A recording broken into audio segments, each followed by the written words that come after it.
د لوی او مهربان خدای په نوم درنو ملګرو سلامونه. او لومړی خو ډیره بخښنه غواړم چې د جمهوریت پرځېدو نه وروسته زما نه ستاسو سره دغه د لیک لوست یا د کره پښتو لیکلو ویډیوګانې پاتې سوې، خو حالات داسې راغله چې هر څه سرچپه سو. موږ هم تقریبا 2 کاله او 4 میاشتې هوټل کې اوسېدلو، 2 میاشتې کېږي کور ته راغلي یو. نو هوټل کې ټیک د موږ ډېر ښه ژوند لاره، خو ویډیوګانو جوړولو ته شرایط برابر نه وو.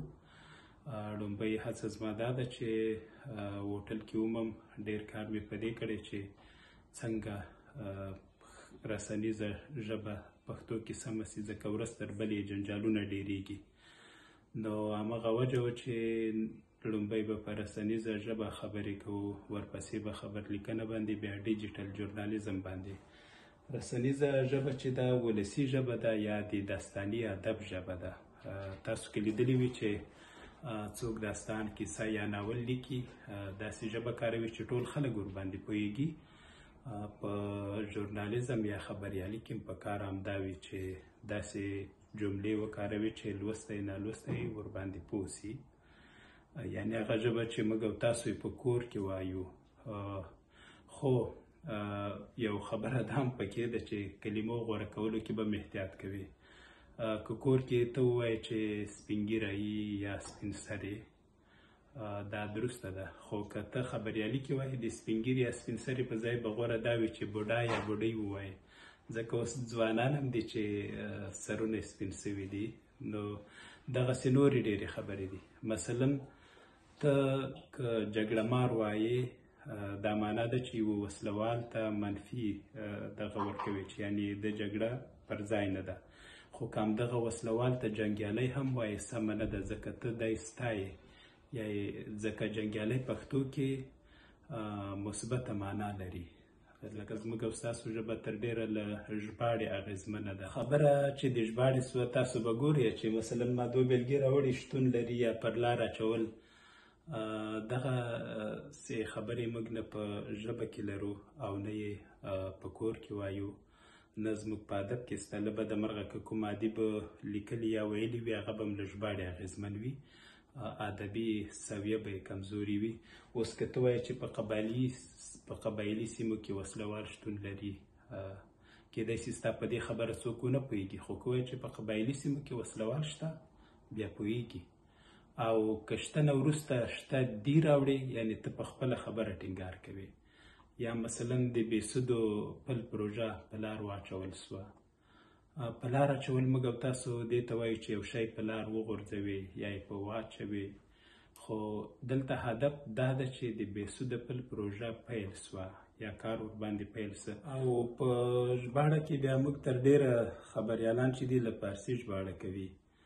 مثلا دلته یوه جمله ده، وایي د یوې ځوانې نجلۍ مور چارواکي د خپلې لور په وژلو تورنوي. فارسي کې که موږ وګورو، دختر هم لور ته وایي، هم جنۍ ته وایي. دوی پیغله نه لري. بیا چې جنۍ پیغله وي، دوی ورته وایي دختر جوان. پښتو کې له بده مرغه چې یو دغه سوچ وکړي خبریال چې ښه نو ځوانه جلۍ چې زه لیکم، خو پیغله دې ولیکمه. نو دغلته ګوره د فارسي نه چې اغېزمن سوی ده، د پیغلې په ځای د ځوانې نجلۍ مور لیکلې ده. نو دغسې شیانو ته پام کول به موږ کوو. دغسې بېلګې به راوړو چې څه مثلا ترې زده کولی سو او څنګه یې باید مخنیوی وکړو. یعنې دغه ژباړې نه اغېز چې ده، موږ لوبو ته هم تللی. ګوره دلته وایي د پاکستان لوبډلې دواړه لوبلړۍ پر ویسټ انډیز کرکټ لوبډلې وبایللې.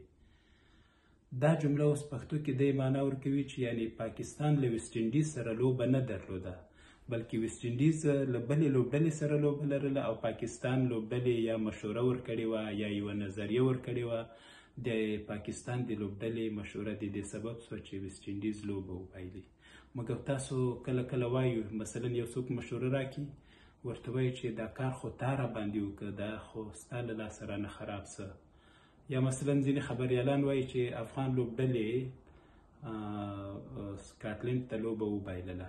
دا معنا سوه چې افغان لوبډلې د سکاټلند سره لوبه نه کوله، بلکې د سکاټلند لپاره یې لوبه کوله او هغه یې وبایلله. پر ژباړه سربیره زموږ او ستاسو نور املایي جوړښت هم په رسنیو کې ګډوډ شوی. مثلا په خپله چیرته لیکل کیږي یا په خپله چیرته راځي، ګډ کله لیکل کیږي، بیل کله لیکل کیږي، ځان ته ګډ کله لیکل کیږي او بیل کله لیکل کیږي. دا ډول به موږ او تاسو پر دې هم بحث کوو چې دا کلمه څنګه جمع کیږي، یعنی کومو نښو سره جمع سي. ځینې وخت خبریالان ټاپوګان ته ټاپوګانې لیکي، دوی سوچ کوي چې ټاپو آخر کې واو راغلی ده، نو دا لکه زانګو چې زانګوګانې یا زانګووي کیږي، ټاپوګان به هم ټاپوګانې یا ټاپووي کیږي. خو دا ډول نورې ډېرې مسلې دي، مثلا اړوي کې تړوي کې موږ او تاسو پښتو کې پرېښي دي، یا عطف توري یا کلمې، او پر ځای مثلا د فارسي په اغیز نورې کلمې لیکو. ګوره دلته پر سربیره په ځای کې تاسو وګورئ رسنیو کې همیش ترڅنګ راځي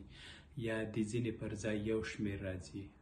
نو خپلې کلمې پرېښودل او پردۍ راوړل دا هم یعنی داسې ده لکه ته خپلې پیسې لرې همغه نه کاروي، د بل چا نه یې په پور اخلي، یا مثلا خپل بچیان دي پردي کوي او پردي بچیانو هڅه کوي چې خپل یې کړي. دا یو څو بیلګې ما در سره شریکې کړې. نور ډېر بلا بحثونه موږ او تاسو به په دې پروګرامونو کې لرو، خو دا ویډیو ما دلته نن په دې وکړه چې تاسو یې له خپلو ملګرو سره شریکه کړئ. په تیره د نجونو سره چې اوس له زده کړو منع دي